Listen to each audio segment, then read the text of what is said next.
ఒక చిన్న గ్రామం ఉండేది. అక్కడ ప్రతి ఇంట్లో సిలిండర్ దొంగతనం జరిగేది. మరియు ఆ ఇంట్లో ఎవరో ఒకరు చనిపోయేవారు. ఊర్లో వాళ్ళంతా ఇలా అనుకునేవారు, ఇదంతా ఎవరు చేస్తున్నారు అని.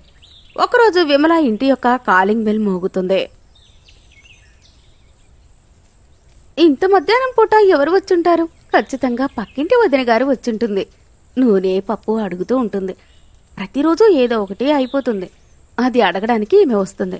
ఈరోజు నేను కూడా ఏదో ఒక కారణం చెప్పి ఏమీ ఇవ్వకుండా పంపించేస్తాను. విమల తలుపు తెరవడానికి వెళ్తుంది. తలుపు బయట గ్యాస్ ఏజెన్సీ బట్టలలో ఉన్న ఒక వ్యక్తి నిలబడి ఉంటాడు. చెప్పండి. మీ యొక్క గ్యాస్ బుక్ చేస్తున్నాను. మీరు ఈ నిండు సిలిండర్ తీసుకొని ఖాళీ సిలిండర్ ఇవ్వండి. విమల మనసులో అనుకుంటుంది, సిలిండర్ నేను బుక్ చేయలేదు. మహేష్ బుక్ చేసుంటాడు. సరే, ఈ సిలిండర్ లోపల పెట్టేసేయండి. మేడం, మీరు ఏమీ శ్రమ తీసుకోకండి, నేను వెళ్లి తీసుకుని వస్తాను. విమల చిన్నగా లోపలికి వెళ్తూ ఉంటుంది. అవకాశం చూసుకుని గ్యాస్ వ్యక్తి తలుపు గట్టిగా మూసివేస్తాడు. గట్టిగా విమల నోటిని ఒత్తి పట్టుకుంటాడు. విమల తనని తాను విడిపించుకోవడానికి ప్రయత్నిస్తుంది, కానీ తన వల్ల కాదు. కాసేపట్లో గ్యాస్ వ్యక్తి విమలను చంపేస్తాడు. సిలిండర్ తీసుకుని వెళ్తాడు. పక్కింటి వారికి ఇదంతా ఏమీ తెలియకుండా ఉంటుంది. ఎప్పుడైతే మహేష్ ఇంటికి వస్తాడో, విమలకి ఏమైంది? విమల, లే, కళ్ళు తెరువు, చూడు నా వైపు, చూడు విమల, చూడు. విమల ఏం మాట్లాడకపోవడంతో మహేష్ గట్టిగా ఏడుస్తాడు. ఇదంతా ఎలా జరిగిపోయింది? ఏ పాపం యొక్క శిక్ష నాకు పడింది?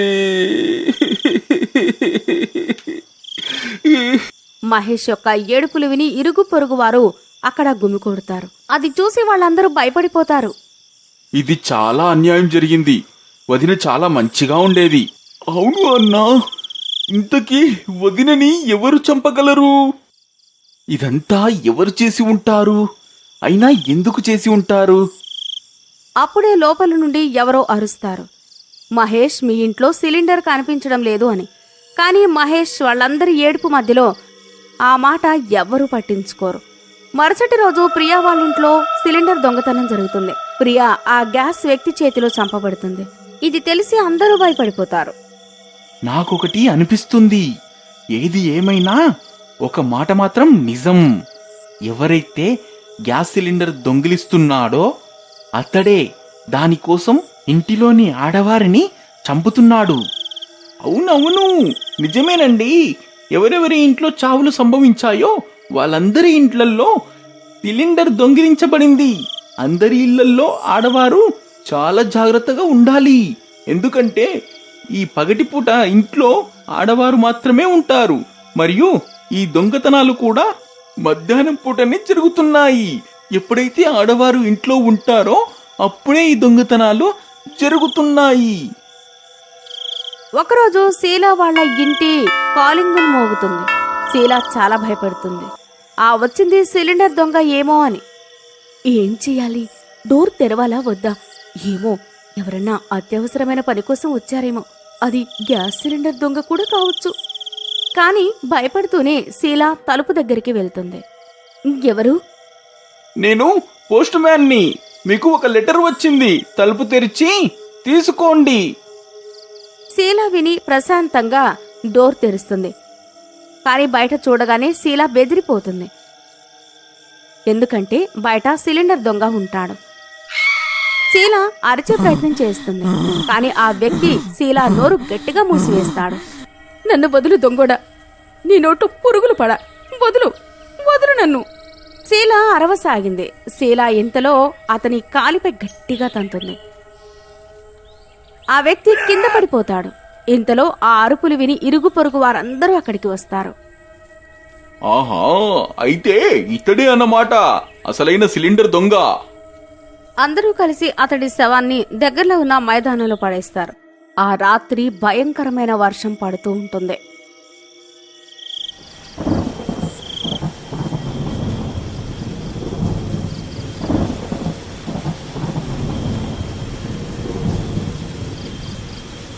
అప్పుడు అక్కడి నుండి వింత వింత క్రూరమైన శబ్దాలు వినిపిస్తాయి. అప్పుడు గ్యాస్ సిలిండర్ దొంగ దెయ్యం రూపం దాల్చి నిలబడతాడు.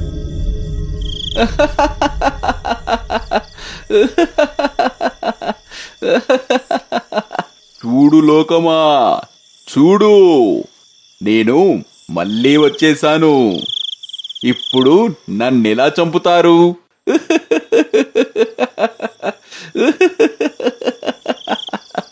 ఏమండి, లేగండి, చూడండి, ఏదో వింత శబ్దాలు వస్తున్నాయి.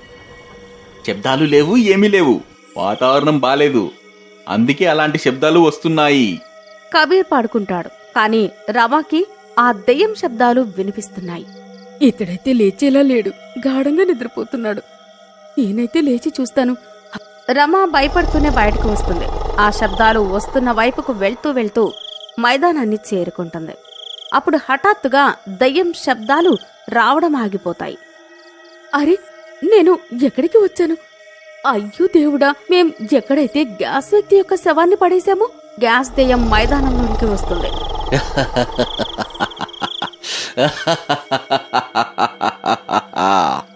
వచ్చావా నువ్వు? నువ్వు నాకు చాలా పనికి వస్తావు.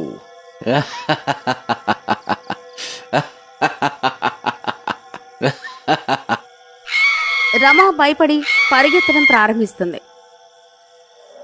దెయ్యం గాలిలో ఎగురుతూ వెళ్లి రమ యొక్క శరీరంలోకి వెళ్తుంది. రమ కళ్ళు ఎర్రగా మారిపోతాయి. ఆమె జుట్టు అంతా విప్పుకొని ఇంట్లోకి సిలిండర్ తీసుకుని మైదానం వైపు వెళ్లసాగింది. అరే రమా, ఏం చేస్తున్నావు? ఇంత రాత్రి దీన్ని ఎక్కడికి తీసుకువెళ్తున్నావు? రమ కోపంగా ఎర్రటి కళ్లతో అతన్ని చూస్తుంది. కబీర్ రమ భయంకరమైన రూపాన్ని చూసి మౌనంగా ఉంటాడు. దయ్యం రమ అంజలి యొక్క తలుపు కొడుతుంది. అరే, ఇంత రాత్రి పూట ఎవరు వచ్చారు?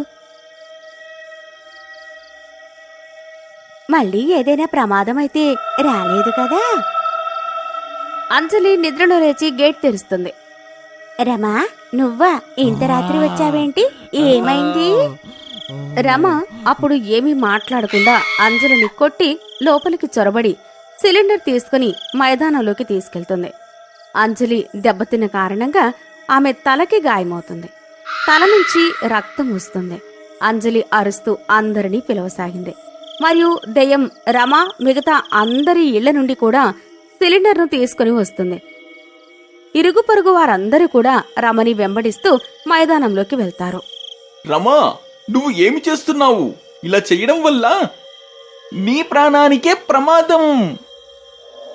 దెయ్యం రమ నుండి వేరుపడి తన అసలు రూపం దాలుస్తుంది.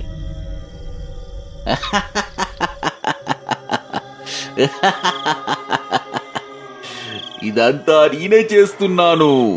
మీరందరూ నన్ను చంపేస్తే బతికిపోతామనుకున్నారా? నేను నా యొక్క ప్రతీకారాన్ని తీర్చుకుంటాను, వదలను. అప్పుడు సిలిండర్ దెయ్యం అన్ని సిలిండర్లను ఒక దగ్గరకు చేర్చి వాటితో మంట రగిలిస్తుంది. అరే లేదు లేదు, ఏం చేస్తున్నారు? ఇలా అయితే చాలా నష్టం వాటిల్లుతుంది. చిన్న చిన్న మంటలు క్రమంగా పెరిగి పెద్దవై మైదానాన్ని అంతా చుట్టుముడతాయి. అందరూ మెల్లమెల్లగా కాలిపోతుంటారు. ఓ దయ్యమా, ఒకవేళ మేము చనిపోయినా కూడా నువ్వు ఏమీ బతకవు. ఒక సిలిండర్ తీసి దానిపై పడేస్తారు. కాపాడు దేవుడా, మమ్మల్ని రక్షించు, ఏదైనా చెయ్యి. ఈ దయ్యం అయితే మా అందరికీ మంట పెట్టింది. దేవుడా, అయ్యో. నువ్వే ఏదైనా చెయ్యి, లేదంటే అందరము చనిపోతాము. అప్పుడే అకస్మాత్తుగా వాన పడుతుంది. వేగంగా మంటలు అన్నీ ఆరిపోతాయి. ఇంకా మిగిలిన చిన్న చిన్న మంటలు అన్నీ ఆరిపోతాయి. నువ్వు ధన్యుడివి ఈశ్వర, ఈ సృష్టిని రక్షించినందుకు కోటి ధన్యవాదాలు. అప్పుడే రమ్య వైపు చూసి అందరూ ఆశ్చర్యపోతారు.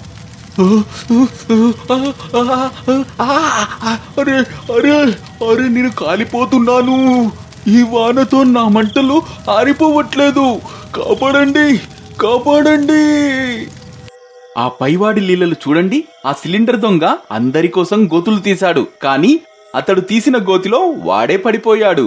చూస్తూనే ఆ సిలిండర్లోని దెయ్యం, సిలిండర్ వ్యక్తి కూడా కాలిపోయి బూడిదవుతారు.